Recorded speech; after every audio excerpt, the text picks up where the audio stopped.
What's up, fight fans? This is Kurt DeVille with Counterpunch Boxing News, and I have some new news concerning Deontay Wilder. Deontay Wilder has appeared in his first interview. You are aware that he has had a Dazn meeting, and he didn't go into detail about the Dazn meeting, but he was happy about the opportunities as he expressed in this video. Okay, this video was on 78 Sports, I believe. 78 TV, and he basically said a lot of things when it came to the opportunities. He didn't go into detail again. He hasn't made a decision quite yet, but it's not out of the picture, you know. So he's still weighing his options, which is a smart thing to do. You know, you don't just jump at the first thing that comes to you. Because like I think Deontay Wilder will use that meeting as a bargaining tool. Okay. They asked him also about Showtime and his future with Showtime. And he said that necessarily doesn't rule Showtime out, you know, because he said Showtime's his family. And he said that we grew together with Showtime, and, you know, I helped Showtime and Showtime helped me. So it was a camaraderie. It was a partnership rather than me just fighting on the network of Showtime. So he has a lot of loyalty to Showtime. And in fact, he was actually adamant on the people that were on Showtime. Like Anthony Joshua, he was stating like Anthony Joshua was on Showtime, then he bailed and left Showtime, left him high and dry. He said the same thing about Tyson Fury. And then he said, in fact, he said bitch-ass Paula Malignaggi and Steve Fargood were the commentaries and Fargood scorecards, and he was like, get the fuck out of here. So they were against me, and they were at Showtime. So, but I was still the one that was loyal because Tyson Fury went and signed with ESPN. Okay. So basically he was making his, or claiming his loyalty for Showtime compared to other fighters, okay, despite this discrimination against the network, okay. Well, to stop right there, I heard him mention Steve Fargood's scorecard, and he was displeased with that scoring, okay. This is the first time I heard him say anything about Paula Malignaggi, you know, which I feel is one of the best boxing analyzers or boxing analysts that we have today in the sport of boxing.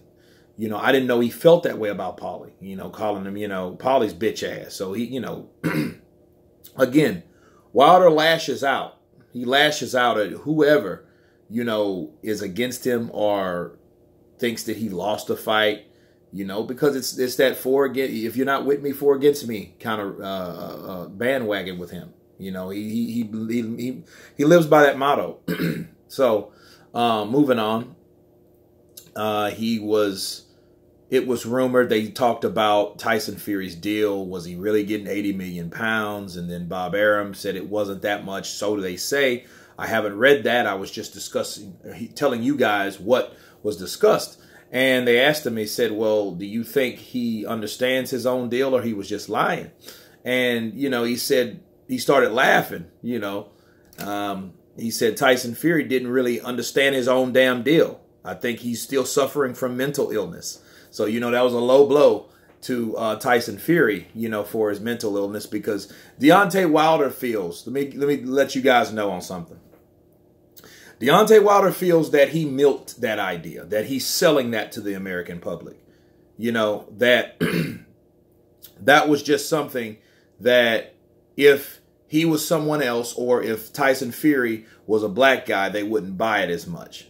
So that's how he felt. That's actually when Deontay erupted, when he said, to this day, when he erupted on Seconds Out, Radio Raheem, when he erupted, that would happen before that. That was the cause of all that. That's, you know, that lit the spark, okay, for all that, because he was tired of Tyson Fury selling that same thing. And then he mentioned his people, and that's when Deontay Wilder really just shot through the roof, right? So he thinks it's all, you know, made up, or he thinks that it's not as important, you know. But to be fair, if you don't know what mental illness is, if you're not familiar with it, okay, well, first of all, that's the blessing beyond to you, because you don't have to worry about that situation. But if it is something that you do know about, you should really be mindful of what it is.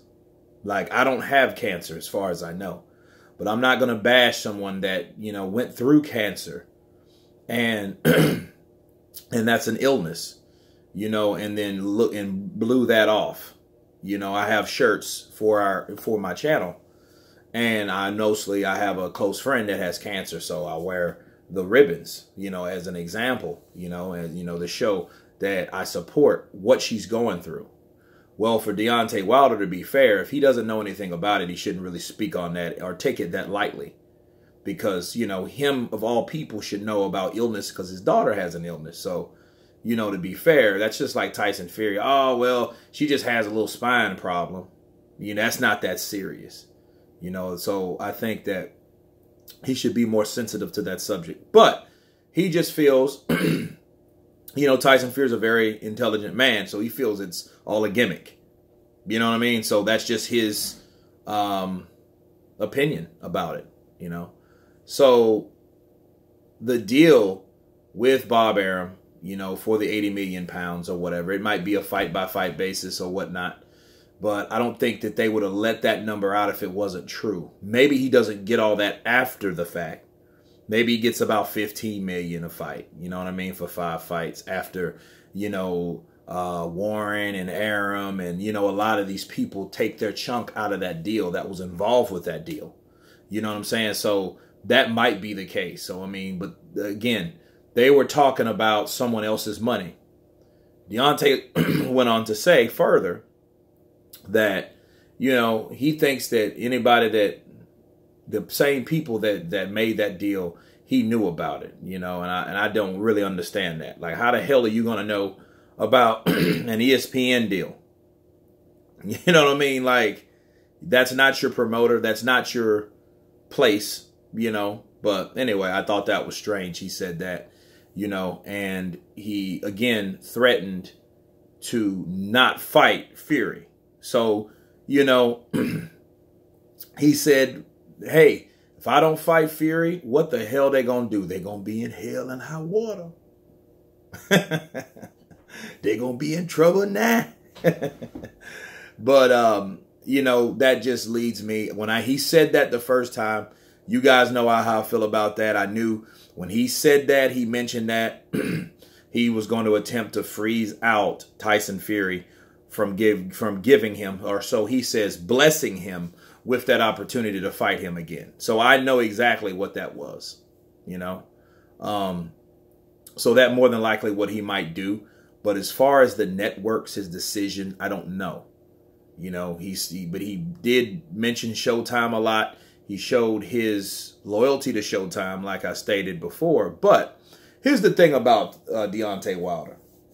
I hope what he told, or how he told 78 Sports, I hope he relayed that to Showtime to get a better deal.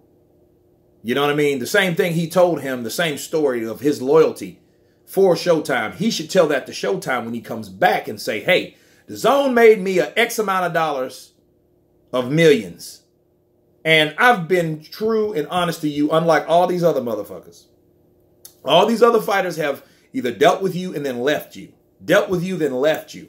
I've still stayed here. That's what he should relay. Not saying he didn't, okay? Not saying that. But what I am saying, he should if he didn't, to be fair. Because that is an opportunity. And what I see about Deontay now, oh, his head's big now. It's big. He's like, all these opportunities. People said I was stupid for taking this, or I was stupid for taking that. Now look at him. Look at me now. And it remains to be seen. I want to know what he decides to do. And he's not talking about numbers, but he was quick to say what was offered to him for the first series of the Joshua offers. I thought that was strange. I also thought that was strange. Well, you said you offered him $50 million in an email. Well, if it was all, now it's all about confidentiality. Like, well, why wasn't it confidential before? You know what I mean? Maybe he's learned something. I don't know. I just asking a question, you know, to my Wilder fans. Like, well, why is he so adamant on keeping everything shh, shh? You know what I mean? Hush, hush now, you know? But I'm pretty sure that whatever he does, I hope it's the best for him. And he admitted, and I'm going to end this video with this. He admitted himself that it's about time for him to get a deal. Like we've been screaming, like I've been saying for the last year, Deontay Wilder needs to get some money of some sort. Okay? He needs to pay. He's got his first pay-per-view. You know, he's passed up a lot of opportunities. And he's seeing other opportunities from other guys that he claims the only reason they get them opportunities is because they had talks of fighting him. Well, the only problem is he hasn't got those opportunities. So that's flawed until that time.